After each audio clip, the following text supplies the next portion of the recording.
Act 2, Scene 1. Now, remember that where we left off, Duncan has arrived at the castle. They've had the banquet, and so the nobility, Macbeth, his family, and Banquo, of course, his good friend, all of the thanes who would be present, Duncan and his entourage, they've all now gone to bed, and or are going to bed. At this point, we see Banquo and his son Fleance getting ready for bed. Now, it's important that we see Fleance, and do you know why? Do you remember? This is an echo back to Act 1. Remember the three prophecies given to Banquo, and that one of them regards his children. Remember, your children shall be kings, but you will not be one. And we get to meet that child. Fleance is his name. And so we see Banquo and his son Fleance in those days that were still in the sort of the knights and the squires and kind of that system. Fleance would accompany his father and would assist him with his armor, that kind of thing. And so we see him, this conversation, a very father-son kind of conversation here at the very beginning of Scene 1. They come in and Banquo says, "How's the night?" And Fleance says, "Well, it's dark. The moon is down," which means it's a dark night. There is not, the night is well into the passing of the night. Banquo says, "There's husbandry in heaven.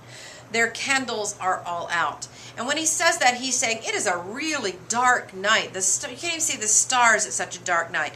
And this, of course, takes us to one of our motifs that we're watching about darkness. He says, "A heavy summons lies upon me, and yet I would not sleep." Boom, back there we go, lack of sleep. A heavy summons. Now, Banquo is worried. A heavy summons, I've got a weight, I'm bearing a weight on my shoulders. This lets us know that there's a core of suspicion in Banquo. He doesn't like this opportunity. He knows Macbeth very well. He also knows Lady Macbeth. He doesn't like what he's feeling about Duncan being there and about this opportunity, maybe, that Macbeth has to manipulate the witches. Well, remember I told you to watch every time Macbeth comes in what has just been said.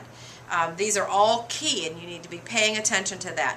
Because just as he says that, he says, "It keeps me from sleeping, these heavy thoughts on my head. Merciful powers, restrain in me the cursed thoughts that nature gives way to in repose." These are the kinds of thoughts that come back out in your sleep as dreams. And then Macbeth comes in. When they say who's there, and he says a friend, that would be a typical greeting. Are you a friend or an enemy? So you'd know whether to be armed or not. Banquo says, "What? You haven't gone to bed yet? The king has gone to bed."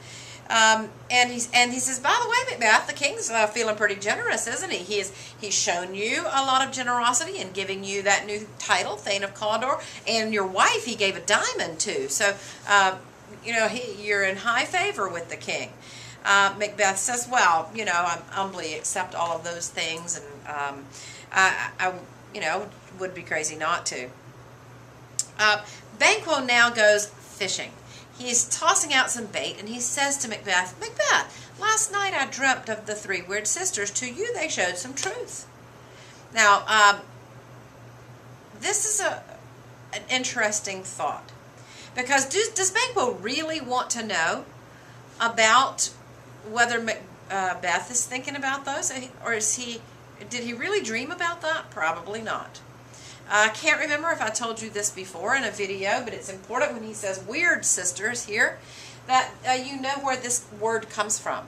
Weird comes from an ancient word in Celtic religion that is also pronounced as weird. And this weird means fate. People would believe in weird almost with a capital W, and they would talk about that weird almost like a god was in control of things and it was out of their hands. The evolution of that word takes us to weird sisters, and many times in those weird sisters then evolve to witches. And so this mention of them as the weird sisters, there's also in mythology these weird sisters as well. So this is a common thing, and of course there's three of them, but you need to know where this word comes from, this weird. Macbeth lies totally, and he says, hadn't thought anything about them. No, It's no big deal. Of course, he does not want to play his hand right here, but he should know that, and does get a little idea that Banquo is a little bit suspicious. He's thinking just a little bit about it. But Macbeth says, but Banquo, we do need to talk about this when we have some time. He says, yeah, when we can entreat an hour or so to serve, we would spend it in some words upon that business, if you would grant the time. So when you have some time, we do need to talk about that. Banquo says, sure, at your kindest leisure. Macbeth says, and just put a little word in here for you, Banquo. If you follow what I say at that time, if you will listen to my advice, it might go well for you. Now, Banquo here is clearly suspicious, and his response tells us that. He says, just so, okay, but just as long as I lose none in seeking to augment it, to do what you're asking me to do, but still keep my bosom franchised and allegiance clear. Don't ask me to do anything that would be wrong, that would make me less loyal to my king, or to do anything that would be not above board. I'll listen to your advice if that's the case. Macbeth says, good repose the while. Repose, of course, means sleep. Good repose the while. Hope you have a good night's sleep. When he leaves, Macbeth tells the servant and says, go and bid thy mistress, when my drink is ready, she strike upon the bell. Get thee to bed. Now, this is, you can put air quotes around that, when my drink is ready, because of course my drink is not necessarily his drink, but that would be the signal that the guards are ready, passed out, and the coast is clear for Macbeth.